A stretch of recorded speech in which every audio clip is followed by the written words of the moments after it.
se vocês já ressuscitaram com Cristo, procurem as coisas que são do alto. É tão interessante que para você ressuscitar, você tem que morrer. Ninguém nasce de novo se primeiro não morrer. Na verdade, ele não está falando já que vocês morreram, ele está falando já que vocês ressuscitaram com Cristo. É uma evidência que aquelas pessoas ressuscitaram com Cristo. Aquelas pessoas, elas abriram mão da sua velha natureza, da sua velha vida, e elas estavam com Cristo. Ele estava falando para pessoas que realmente estavam procurando viver uma vida em Cristo, viver o verdadeiro Evangelho. Mas tem algumas condições para você conseguir manter-se nessa velha. Tem algumas condições para nós conseguirmos manter esse velho homem morto e vivermos nessa nova natureza. Ele vai dizer aqui que nós devemos pensar nas coisas que são do alto, porque na verdade o nosso velho homem, ele se alimenta, ele sobrevive das coisas que vêm do alto. Da mesma forma que o velho homem, ele sobrevivia, nosso velho eu, nosso velho homem, ele sobrevivia dos prazeres deste mundo, das coisas deste mundo, das coisas aqui da terra. O novo homem não. O novo homem, ele sobrevive das coisas que vêm do céu. O novo homem, ele se alimenta da palavra de Deus, ele se alimenta da intimidade com Deus, ele se alimenta da adoração a Deus, ele se alimenta de uma vida reta e íntegra diante de Deus. Então, quanto mais nós conseguimos manter fiéis a Deus e buscando as coisas que são do alto, mais esse novo homem vai se fortalecendo. Então, ele está dando a receita aqui, olha, se você ressuscitou com Cristo, é porque você morreu. Agora, você está vivendo uma nova identidade, está vivendo uma nova natureza, mas para que isso possa permanecer, é necessário que você venha buscar as coisas que são do alto, porque é impossível nós mantermos uma vida cristã e mantermos o nosso novo homem vivo, novo homem cheio de forças, crescendo, essa nova natureza desenvolvendo e crescendo em Cristo Jesus, se nós não buscarmos as coisas que vêm do alto. E é por isso que a gente vê muitas pessoas hoje na igreja que elas parecem que vivem o Evangelho, na verdade, maquiado. Elas dizem estar em Cristo, elas dizem viver para Cristo, mas quando você vai ver, a vida dela não condiz com aquilo que ela está dizendo. Ou seja, por que isso? Porque na verdade ela pode estar até querendo viver uma vida em Cristo e para Cristo, mas o grande problema é que não tem buscado as coisas que são do alto, tem se deixado envolver, tem se deixado, na verdade, se ocupar das coisas deste mundo ao ponto de não buscar as coisas que são do alto. Sabe aquilo que sempre deixa para depois? Ela levanta de manhã, a sua alma anseia, o seu novo homem anseia por alimento, por oração, por adoração a Deus. Não, eu estou muito ocupado, depois eu faço.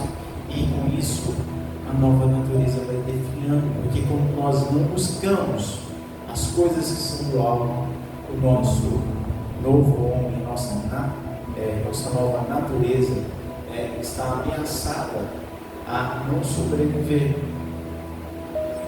Depois no versículo 2 ele diz o seguinte: mantenham o pensamento nas coisas do alto e não nas coisas terrenas. É tão interessante que nós somos o que nós pensamos. nós somos hoje aquilo que nós pensávamos, não no fato de pensarmos num sentido otimista, mas nós somos hoje aquilo que nós gostávamos de pensar. Por exemplo, nós buscamos aquilo que nós pensamos. Por exemplo, quando você pensa muito em uma coisa, você acaba buscando aquela coisa para você. Se você, por exemplo, está pensando muito em uma comida, por exemplo, você vai buscar formas de fazer aquela comida para atender o seu desejo, porque na verdade a mente pensa, o coração deseja. Por isso que ele está nos dando a receita aqui, como nós vamos buscar as coisas que são do alto, pensando nas coisas que são do alto. Porque o grande problema, as pessoas às vezes dizem o seguinte: mas eu não tenho vontade de buscar as coisas que são do alto, eu não tenho vontade de buscar as coisas de Deus, eu não tenho vontade de orar, eu não tenho vontade de jejuar, eu não tenho vontade de ler a Bíblia. Sabe por quê? Porque às vezes nós não temos buscado, porque nós não temos pensado. É preciso que nós venhamos meditar na palavra de Deus, meditar na criação de Deus, contemplar o que Deus fez, contemplar a sua palavra, adorar a Deus, porque às vezes as pessoas elas não conseguem se conectar com o céu, porque na verdade elas estão muito envolvidas com as coisas daqui da terra. E nós que somos cristãos, nós estamos aqui nessa terra, aqui nós precisamos trabalhar, aqui nós precisamos buscar o nosso sustento, nós precisamos de conviver com pessoas. Então é natural que a gente acaba se envolvendo com as coisas que são dessa terra. Isso é natural. Agora o grande problema não é se envolver.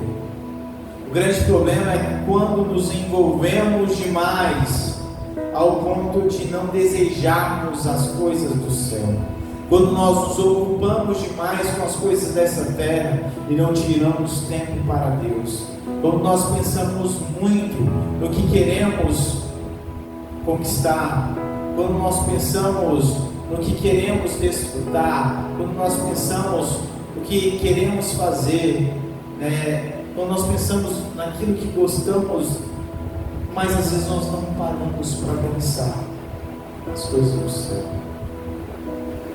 Nós temos que ter bastante cuidado.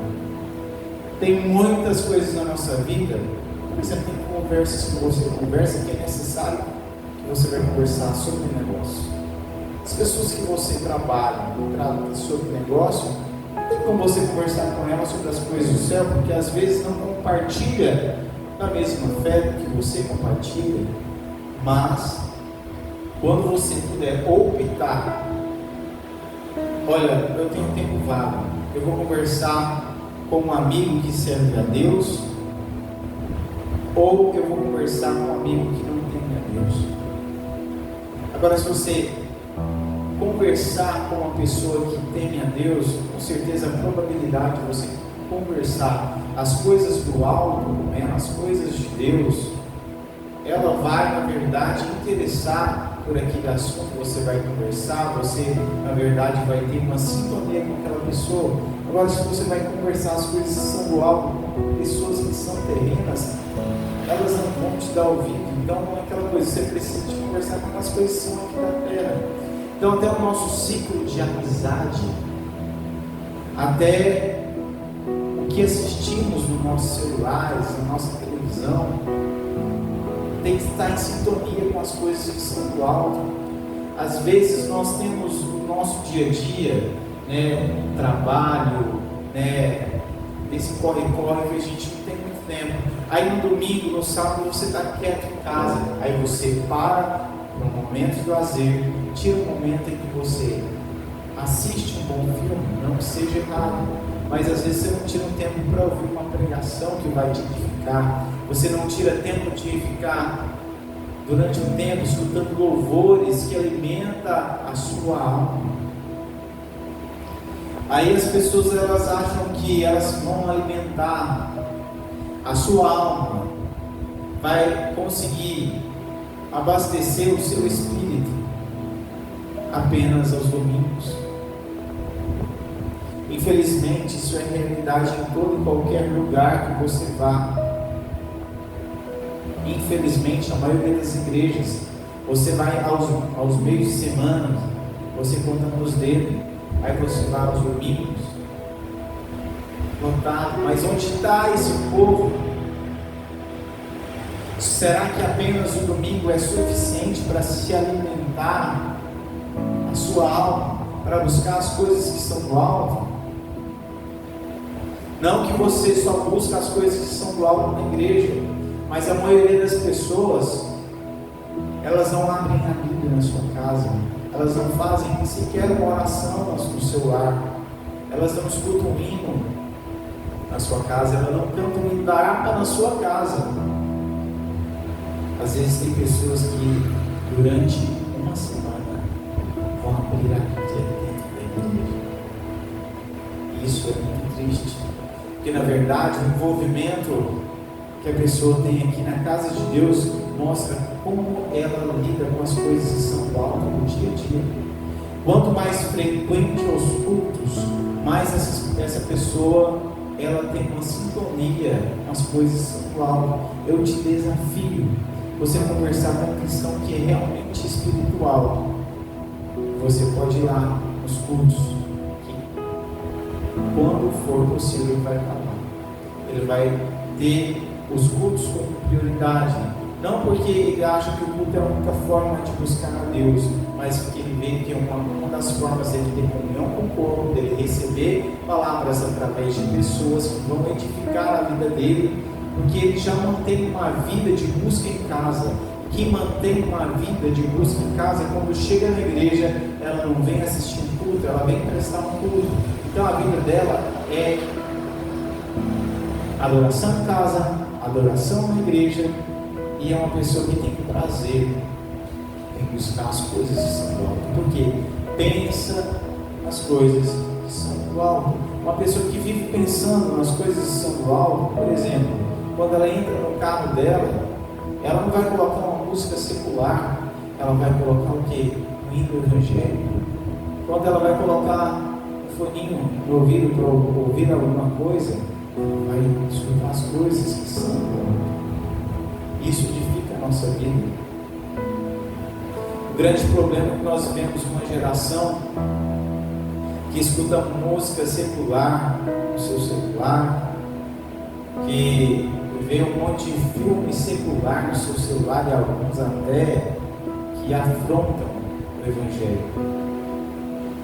E aí chegam na igreja, elas não conseguem sentir a presença de Deus, porque na verdade a nossa vida é culto. Essa busca pelas coisas que são do alto é adoração. Nós precisamos exercer uma vida de constante adoração. Que é isso? É buscar as coisas que são do alto. Versículo 3: porque vocês morreram e agora a sua vida está escondida com Cristo em Deus. Sabe o que isso significa? Se a nossa vida está escondida com Cristo em Deus, ou seja, a nossa vida ela foi conquistada na cruz, porque quando o homem pecou, ele perdeu o quê? Ele foi condenado à morte, ele perdeu o direito à vida. Quando Deus disse para Adão: não coma desta árvore, porque certamente você morrerá quando você comer. Ou seja, o homem herdou para si a morte. Por que ele vai falar aqui que a nossa vida está escondida em Cristo? Porque se você não estiver ligado a Cristo, você não consegue ter vida. Porque Cristo, Ele é o que nos aproxima de Deus. É aquele que tira o nosso pecado, que nos afastava de Deus, nos tornava inimigos de Deus. E o pecado afasta o homem de Deus. Então, quando Jesus nos perdoa e nós estamos em Cristo, nós estamos ligados a Ele. E nessa ligação nós temos o que? Nós temos vida, mas não vida de nós mesmos. A nossa vida vem de Cristo, ou seja, ela está escondida em Cristo. Não tem como eu ir lá e arrancar essa vida de Cristo e ir embora e virar as costas. Não. Ou eu estou com Cristo e tenho vida, ou se eu vou embora, eu perco a vida e herdo a morte novamente. Sabe o que isso me mostra? Se eu não estou vivendo uma vida de busca, de buscar as coisas que são do alto, se eu não estou vivendo uma vida de pensar nas coisas que são do alto, eu não estou em Cristo. Se eu não estou em Cristo, não há vida em mim. Por isso que tem pessoas que estão mortas espiritualmente, porque não buscam as coisas que são do alto, elas não se envolvem com as coisas que são do alto. Aí o que acontece? Elas ficam mortas espiritualmente porque elas perdem a sintonia com Cristo. Elas não têm intimidade com Cristo. Elas vivem uma fé de religiosidade, ou seja, elas vêm na igreja, dão a paz ao Senhor, às vezes cantam, às vezes falam, mas na verdade o seu interior está vazio de Deus. Cristo, se você for procurar Cristo nela, você não vai encontrar. Tem muitas pessoas que estão na igreja, estão cheias de religião e vazias de Cristo. Não tem conexão com Cristo. Porque a evidência de que uma pessoa está em Cristo é se parecer com Cristo. A evidência que uma pessoa está sintonizada com Cristo, que está em Cristo, está vivendo uma nova vida em Cristo, é justamente as suas atitudes. Ela vai dar frutos. E quais são esses frutos? Os frutos do Espírito. Ela vai se parecer com Jesus. As suas atitudes, as suas renúncias, as suas decisões vão se parecer com Cristo.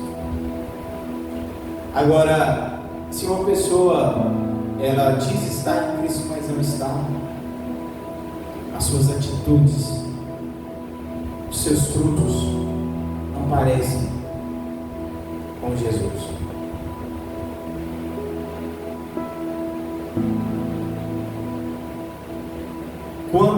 Versículo 4: quando Cristo, que é a sua vida, for manifestado, então vocês também serão manifestados com Ele em glória. Ou seja, nós seremos participantes da glória de Cristo, porque nós passamos por todos os estágios que Cristo passou. Primeiro Ele passa. Primeiro Ele morre em nosso lugar, e nós morremos para nós mesmos, ou seja, a morte de Cristo pelos nossos pecados e a morte que nós morremos para nós mesmos. Há uma ressurreição de Jesus Cristo para a nossa vida, uma ressurreição nossa para viver em Cristo. Haverá o reino de Cristo e a sua glória, e nós reinaremos com Ele para a honra e glória do nome dEle. Ou seja, não tem como você participar apenas da morte, apenas da glória. Você tem que cumprir todo o processo. Só participa da glória quem participou da morte, quem participou da vida. O grande problema é que tem muita gente sonhando com salvação, sonhando com o reino dos céus, mas não morrem para si mesmo, não morrem para a sua carne, não morrem para os seus desejos, não morrem para a sua vaidade. Querem apenas a glória, querem apenas o galardão, mas não querem viver uma vida de renúncia. Não querem viver o evangelho de cruz. Se você chegar para qualquer pessoa, qualquer evangélico de qualquer denominação, se perguntar para ela, a sua eternidade vai ser aonde? Ela vai dizer no céu. Mas se você entregar para ela um questionário, esse questionário, se ela for verdadeira ao responder, vai dizer para onde realmente ela está caminhando. Se no questionário, por exemplo, você coloca lá, vive uma vida para Cristo, vive uma vida de renúncia dos prazeres da carne, vive uma vida de amor e piedade, vive uma vida buscando as coisas que são do alto, vive uma vida em que abre mão dos seus próprios interesses para viver o Evangelho. Infelizmente, se você for observar, a grande maioria das pessoas, infelizmente, diz servir a Deus e acredita, eu não sei se de forma hipócrita, ou se elas realmente acreditam de forma séria que elas vão passar uma eternidade no céu. Eu não sei se elas lá no seu íntimo, na verdade tem muitas pessoas que se dizem salvas, mas no fundo elas sabem que não são. E o pior, não são aquelas pessoas que estão fora da igreja, que estão caminhando para o inferno, porque elas têm essa consciência. O pior é ter a oportunidade a cada dia de viver uma nova vida, de caminhar para o céu e jogar essa oportunidade fora. O pior vai ser na eternidade, quando as pessoas que viveram uma vida bagunçada lá no mundo encontrar com essa pessoa no inferno. Olha, mas você não bebia, você não fumava, você não roubava, você não mentia. Sabe que essa pessoa vai responder? Mas eu não busquei as coisas que eram bom. Eu não vivi para Cristo, eu vivi para mim mesmo, eu vivi para os meus sonhos, eu vivi para o meu trabalho, eu vivi para os meus projetos e me esqueci das coisas que são do alto. Infelizmente, tem muita gente que vai ter esse alto no inferno. Eu acho que o pior sofrimento no inferno não é de quem caminhou para lá a vida inteira e não se preocupou ou nunca importou. Eu acho que os piores habitantes do inferno são aqueles que estavam dentro da igreja se enganando a si mesmo. Porque Deus não se deixa esclarecer. Ou você é, ou você não é. Muita gente está se enganando, dizendo para si mesmo que está tudo bem quando não está. A alma por dentro está gritando por socorro, está morrendo faminta, com sede da palavra de Deus, com fome das coisas que estão do alto. Alguns já morreram espiritualmente. Versículo 5: assim façam morrer tudo que é, assim façam morrer tudo que pertence à natureza terrena de vocês: imoralidade sexual, impureza, paixão, desejos maus e a ganância, que é idolatria. Observe o que Paulo vai dizer aqui no versículo 5: façam. Sabe o que é isso? Ele está nos dando uma responsabilidade. Isso não é trabalho do Espírito Santo.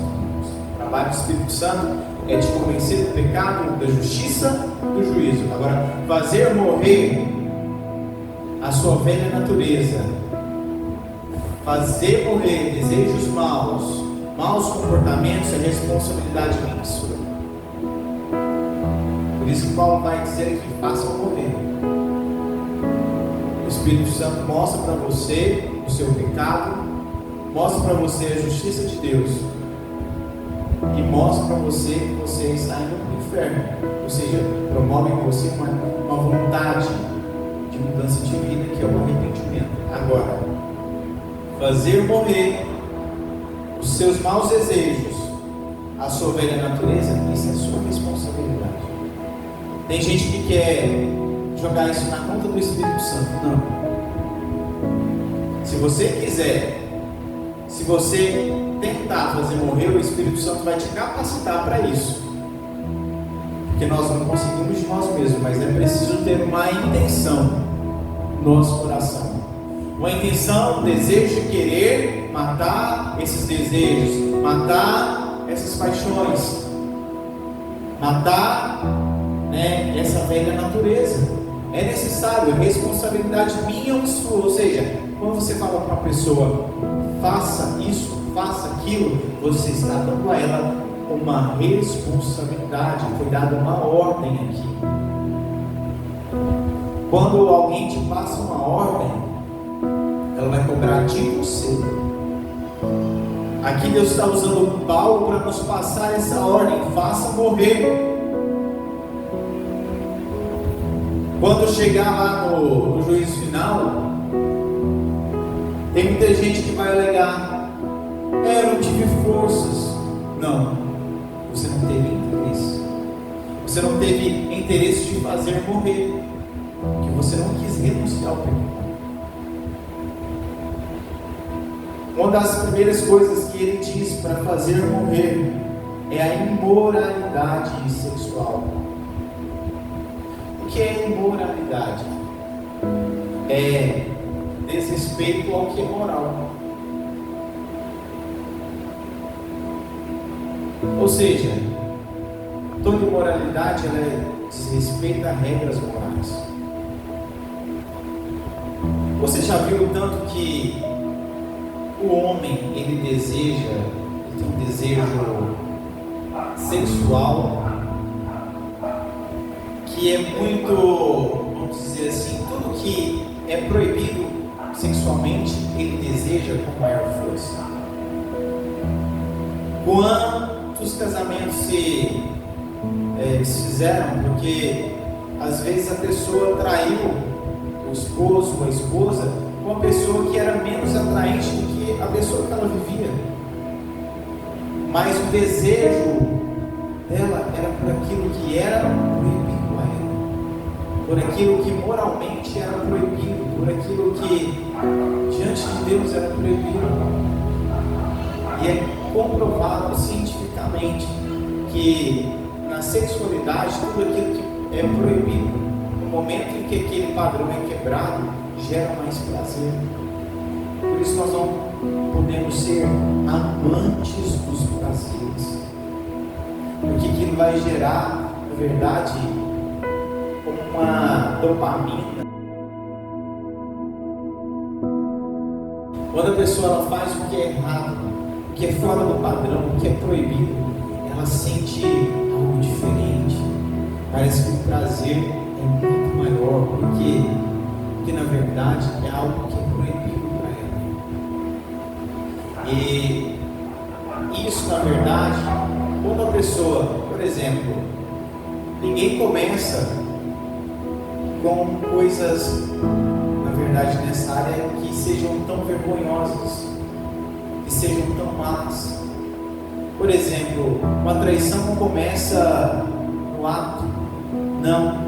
Uma traição ela começa no olhar que é proibido, que é imoral. Depois ela vai para uma conversa que é imoral. Depois vai acabar e vai se consumar um ato imoral. Esse ato imoral vai destruir famílias. E aí, depois que esse ato imoral for, na verdade, consumado, a pessoa ela não se satisfaz mais, porque aquilo não é mais novidade.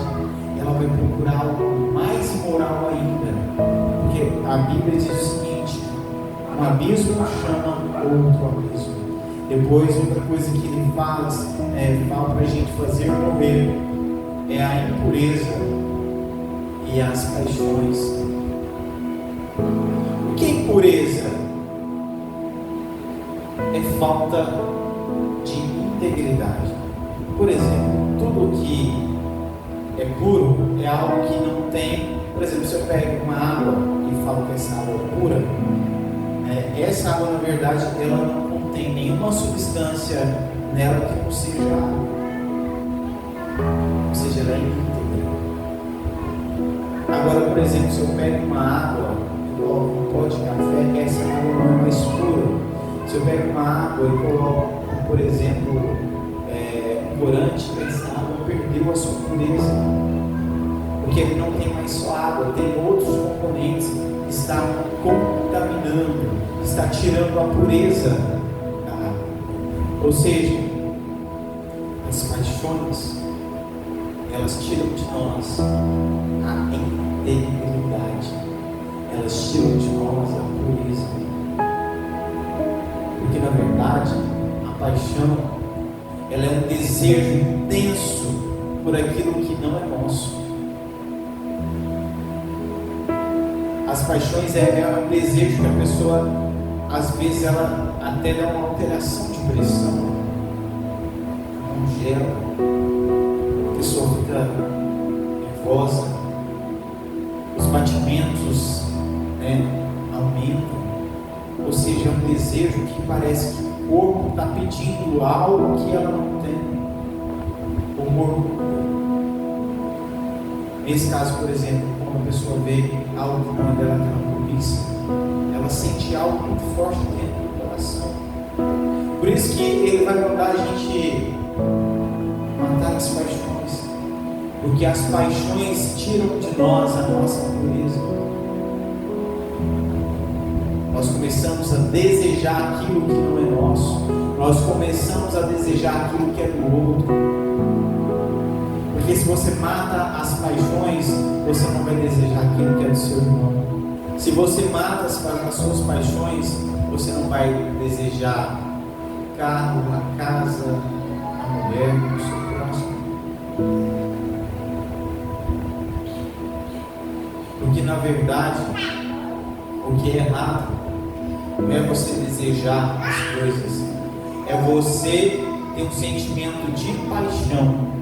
Quando você fala assim, eu quero ter algo como realização, é uma coisa. Agora, se você quer ter muito algo, você sente algo diferente, você se sente que quando você deseja aquilo, você sente algo diferente do seu corpo, a paixão, e deve ser dominada, e deve ser analisada para ver o que realmente está por trás daquilo, porque isso pode estar roubando de você a sua pureza.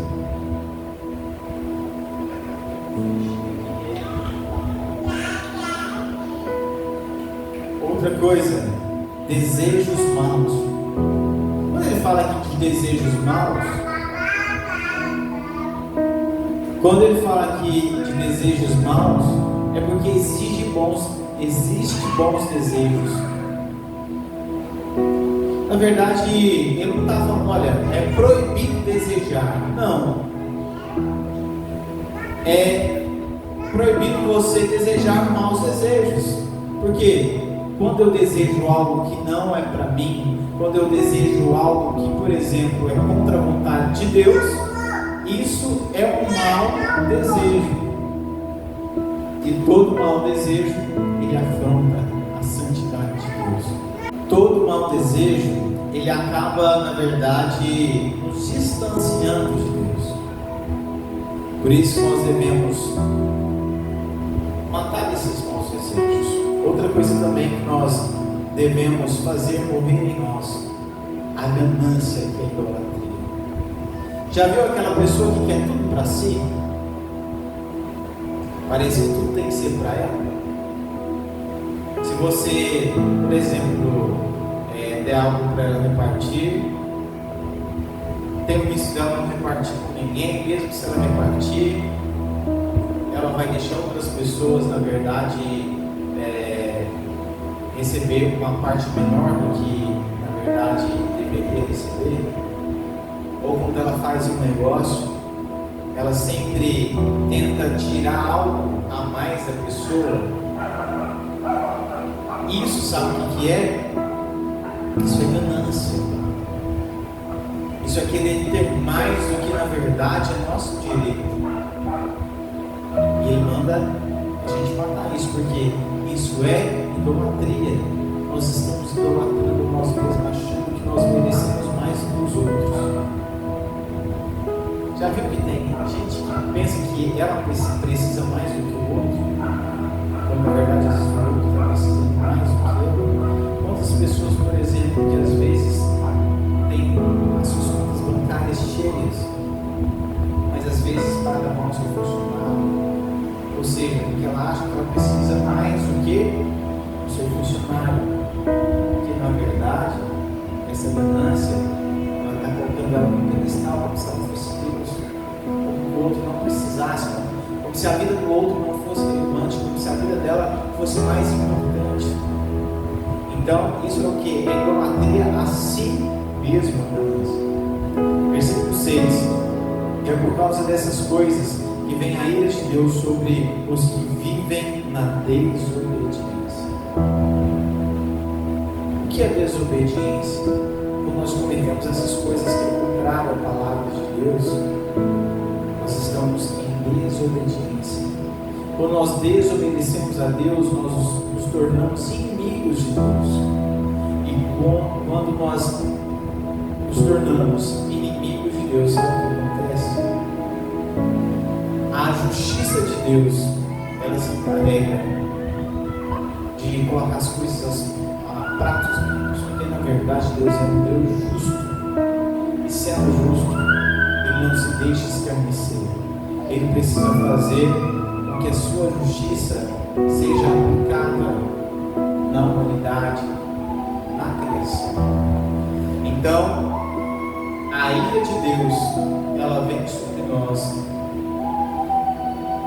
pelo motivo da justiça de Deus, que precisa ser atendida, que precisa ser aplicada, que precisa ser cumprida. Versículo 7: as quais vocês praticaram no passado, quando costumavam viver nela. Essas práticas que a gente falou há pouco, que é imoralidade sexual, impurezas, paixões, desejos maus, ganância, tudo isso não cabe na bagagem do novo. A prática dessas coisas ficaram no passado e devem ficar no passado. Por isso que ele vai dizer que as quais vocês praticaram no passado, quando costumavam viver nelas. E o homem sem Cristo, ele vive nessas paixões. O homem sem Cristo, ele tem prazer na prostituição, ele tem prazer em, na verdade, viver uma vida de avareza, em viver uma vida contrária à palavra de Deus, contrária à lei de Deus, uma vida na mentira, uma vida na inveja, uma vida na maledicência, tudo isso. O velho homem tem prazer nisso, mas isso não combina com o novo homem da nova natureza. Ou seja, é preciso nos despir dessas coisas. Versículo 8: agora abandonem todas estas coisas: ira, indignação, maldade, maledicência e linguagem incidente do falar. É tão interessante que quando ele está pedindo para abandonar, quando você abandona uma coisa, você se vai e não volta para você. Quando você abandona uma coisa, ela fica no passado. Por exemplo, quando você diz que alguém abandonou a outra pessoa, significa que ela foi viver uma nova vida, que aquela pessoa não cabe mais ali. Ou seja, nós vivemos uma nova vida, e essas coisas, a ira, indignação, maldade, maledicência, linguagem indecente no falar, não cabem mais a nossa vida. É preciso abandonar essas coisas, é preciso deixar no passado. Ou seja, assim como a mulher de Ló, que precisava abandonar, olhou para trás e viu uma estátua de sal, tem muitos crentes que estão olhando para trás, que não deixam, tem pesar de deixar aquilo que vão Ou seja, a ira vai te destruir, irmão. A ira vai destruir a sua nova natureza, o seu novo homem, que é a sua salvação. A sua salvação é o seu novo homem. Se você deixa ele morrer, infelizmente não tem esperança para você. Ou seja, irmãos, a ira, ela precisa ser abandonada.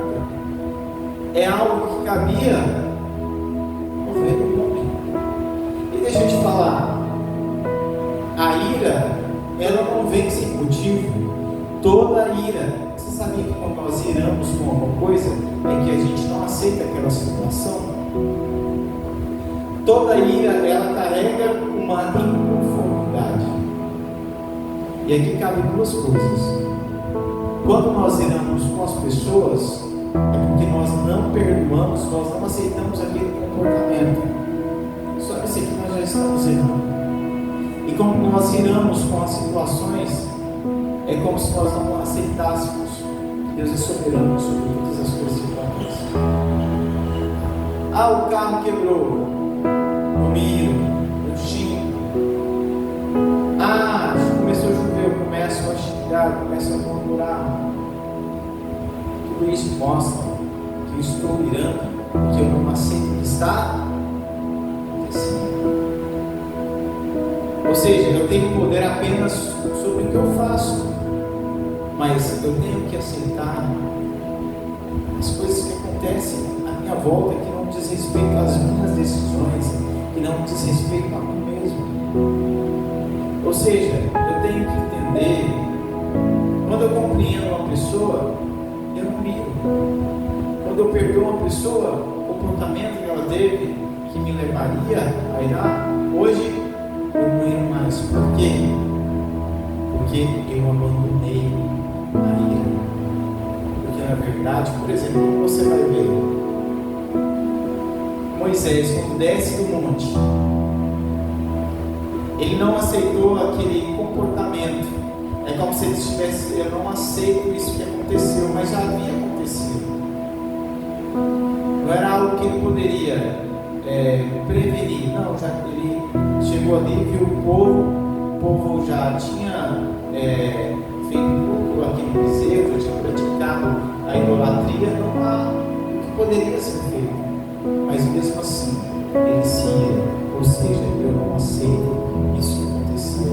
Como se ele estivesse dizendo o seguinte: Senhor, porque o Senhor permitiu acontecer isso? Porque na verdade tudo que não está ao nosso controle acontecer. Quando nós iramos, a gente está na verdade questionando a Deus, que é soberano por todas as coisas, que permite que toda coisa venha acontecer. E quando nós iramos com pessoas, aí é pior. Porque se você perdoa uma pessoa, às vezes a gente acha que o perdoar é apenas mágoa. Não. Sabe que perdoar também é comportamento? É relevar. Por isso você vai falar 70 vezes 7. Aí a pessoa fala algo que a gente gostou, a gente ira porque a gente não perdoou. Faz algo que a gente não gostou, a gente ira porque a gente não perdoou, a gente não aceitou aquele comportamento. Outra coisa, indignação, que é isso que a gente estava falando. Ou seja, a gente tem que abandonar maldade. É tão engraçado porque quando a gente vai lá no começo, ou seja, versículo 1, se vocês ressuscitaram com Cristo, está falando aqui para quem morreu. Mas tem muita coisa que a gente precisa abandonar, que ainda continua aqui. Todo dia a gente abandona um pouquinho de coisa. Todo dia a gente joga um pouquinho do que está na bagagem fora. Todo dia a gente encontra algo que precisa ser abandonado. Todos os dias a gente vai encontrar comportamentos que precisam ser abandonados. E a gente às vezes tem um pouquinho de maldade no nosso coração. Já viu que às vezes a gente torce para que algo dê errado? Isso vai, na verdade, prejudicar alguém, mas se isso beneficiar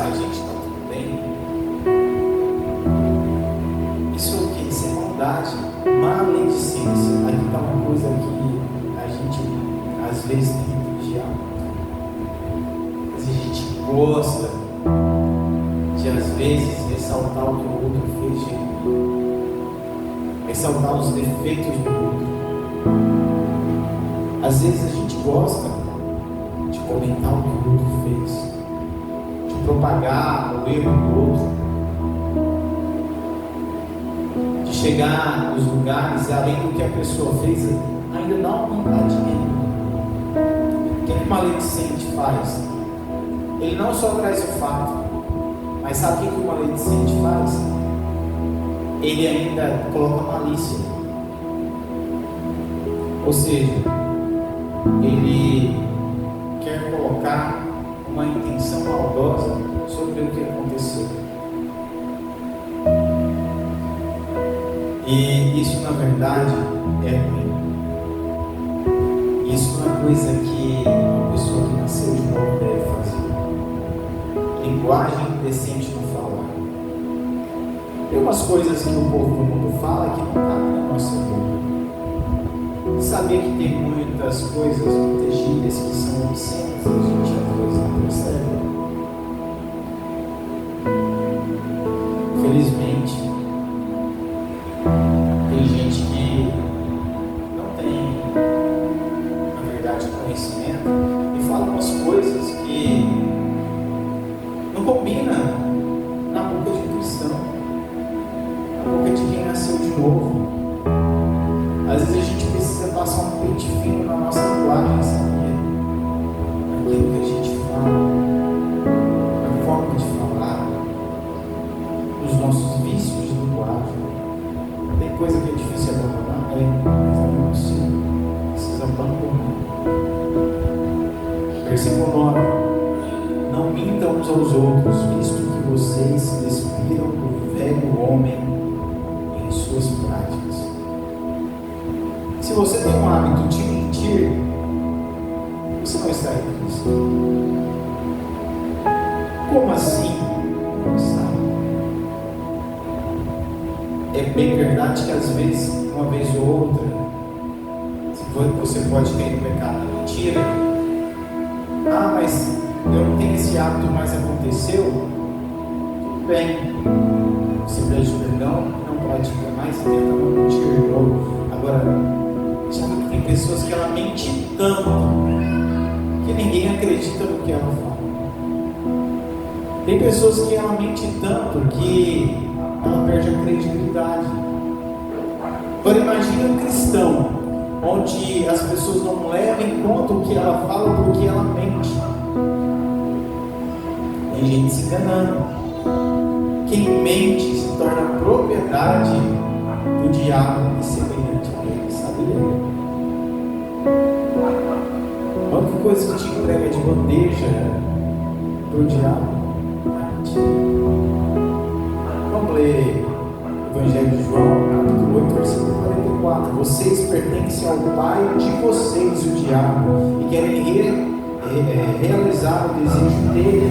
Ele foi homicida desde o princípio e não se apegou à verdade, pois não há verdade nele. Quando mente, fala a sua própria língua, pois o mentiroso é mentiroso e pai da mentira. Ou seja, ele deu o que? A mentira a Satanás. Ou seja, ele é o pai da mentira. E quem mente, mentiroso, é filho do diabo. Tem muita gente se dizendo filho de Deus e é filho do diabo porque mente demais. Tem muita gente que fala assim: olha, eu sou filho de Deus, sou cristão. Não, você é filho do diabo. Por quê? Porque você mente. Porque eu falar que o cristão é assim, sim? Não. O que diz passar é procedência maligna. Porque é uma pessoa que mente, tem o hábito de viver uma vida, de mentira. E deixa eu te falar, vida de mentira, o mentiroso não é só aquele que fala mentira verbalmente. Tem a mentira, na verdade, tem aquela mentira que a pessoa quer viver uma vida que ela não é. Ela mente nas suas ações. Ou seja, ela não diz como age, mas ela quer enganar as pessoas. Isso é o que? Mentira. Toda vez que você, por exemplo, quer transparecer, passar uma impressão que as pessoas pensem que você é o que você não é, na verdade isso é um ato de mentira. Outra coisa, mentir é o mesmo que pedir bênção para o diabo. Fala assim: pensa, pai. Toda vez que uma pessoa ela mente, ela está dizendo assim para Satanás: pensa. Ou seja, porque o diabo é mentira. Toda vez que uma pessoa mente, ela está pedindo bênção para o diabo. E se revestiram do novo, o qual está sendo renovado em conhecimento e a imagem do Deus Criador. Revestir é sempre vestir de novo. Ou seja, a nossa vida cristã, nós precisamos sempre estar nos revestindo, sempre colocando roupas novas. O que é isso? É a gente analisar a nossa conduta e tentar ser melhor cada dia. É tentar crescer em Cristo cada dia. É lavar as nossas vestes em Cristo todos os dias. O novo homem está se renovando à imagem do seu Criador. Quando lá em Gênesis Deus disse: criaremos o homem à nossa imagem e semelhança. Quando o homem peca, ele perde a imagem de Deus. Então, quando nós começamos a nos revestir do nosso novo homem, nós estamos nos tornando a imagem de Deus. Então, irmãos, nós precisamos nos tornar cada vez mais parecidos com Jesus. E é no novo homem que nós vamos nos tornar a imagem e semelhança de Deus. Esse novo homem que nos salva da condenação e do juízo de Deus. Então, Deus possa nos dar a graça de nós permanecermos nessa verdade. Amém?